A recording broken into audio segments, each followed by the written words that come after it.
మాజీ ఎంపీ మరియు వైకాపా మహిళా నాయకురాళ్లు శవరాజకీయాలు మానుకోవాలని కూటమి మహిళా నాయకులు హితవు పలికారు. ఫార్మసీ విద్యార్థిని అంజలి ఈ నెల 23న ఆత్మహత్య ప్రయత్నం చేస్తే వెంటనే Rajahmundry city MLA Adireddy Srinivas, MP Daggubati Purandeswari ఆమెకు మెరుగైన వైద్యం అందేలా అన్ని ఏర్పాట్లు చేయించారని టీడీపీ పార్లమెంటరీ కమిటీ మహిళా అధ్యక్షురాలు మాలే విజయలక్ష్మి గుర్తు చేశారు.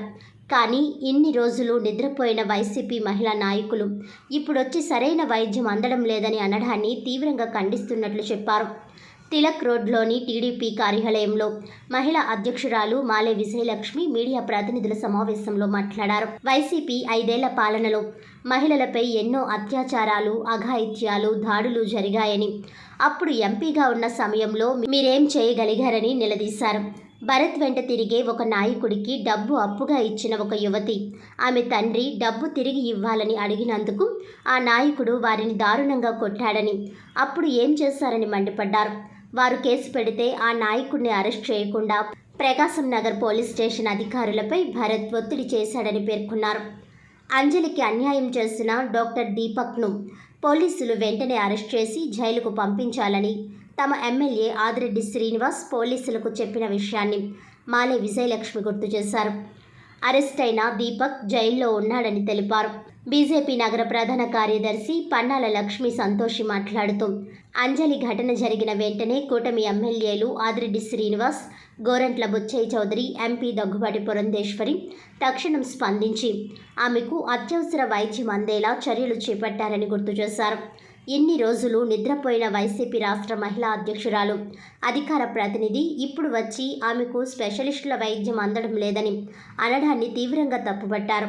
ఈ సమావేశంలో పన్నాల లక్ష్మీ సంతోషి, టీడీపీ అంగన్వాడీ కమిటీ అధికార ప్రతినిధి కప్పల వెలుగు కుమారి, టీడీపీ నగర మహిళా కమిటీ అధ్యక్షురాలు కోసూరి చండీప్రియ, తురకల నిర్మల, మీసాల నాగమణి, మోహిని, బోను ఈశ్వరి తదితరులు పాల్గొన్నారు. రక్షణ లేదంట. అయ్యా భరతరామ్ గారు, మీరు బ్యాక్కి వెళ్ళండి, మీ 5 సంవత్సరాలు బ్యాక్కి వెళ్ళండి. ఎంతమందిని కాపాడారమ్మా? ఎంతమంది మహిళల్ని? 2025 మందిని మానభంగాలు జరిగాయి, 3200 మంది హత్యా ప్రయత్నాలు జరిగాయి. మరి ఎవరికి న్యాయం చేశారయ్యా మీరు?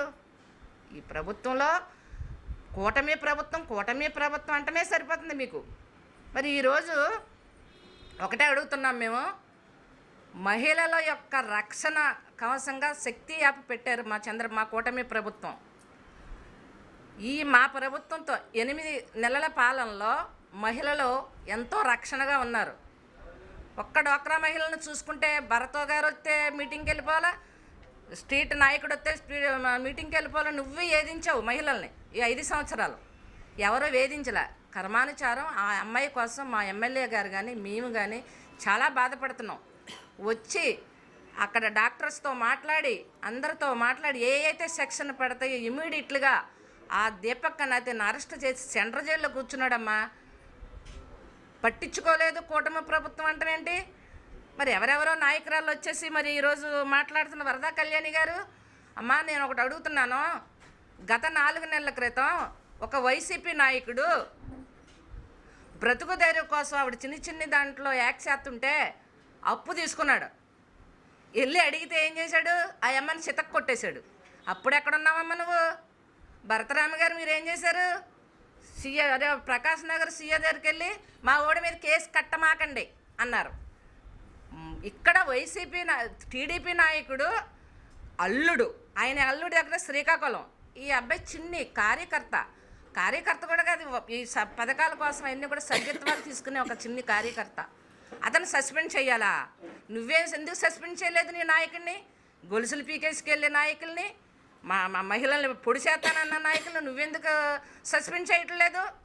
చౌదరి గారు, అలాగే ఇక్కడ ఉన్నటువంటి ఎమ్మెల్యేలు అలాగే ఎంపీ అందరూ కూడా ఆ అమ్మాయికి జరిగినటువంటి విషయాన్ని చాలా విచారపడుతూ యాజమాన్యంతో మాట్లాడడం, అలాగే దీపక్ చేసిన తప్పుని వెంటనే కలెక్టర్ గారితో సైతం ఎస్పీ గారితోనూ అలాగే అధికారులతోనూ కూడా మాట్లాడి ప్రత్యేక బృందాన్ని ఏర్పాటు చేయడం జరిగి 24 గంటల్లో కూడా ఆ అబ్బాయికి ఎఫ్ఐఆర్ ఫైల్ చేయడం జరిగింది.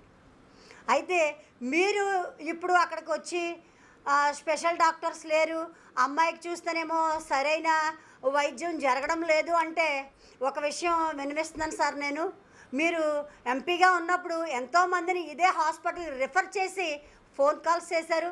మరి అప్పుడు మీరు పంపించినటువంటి పేషెంట్లకి సరైన వైద్యం వారు అందించారా లేదా అన్నది నేను ప్రశ్నిస్తున్నాను. ఎందుకంటే ఎంతోమందిని మీరు అక్కడికి పంపించి రికమెండేషన్స్ కూడా మీరు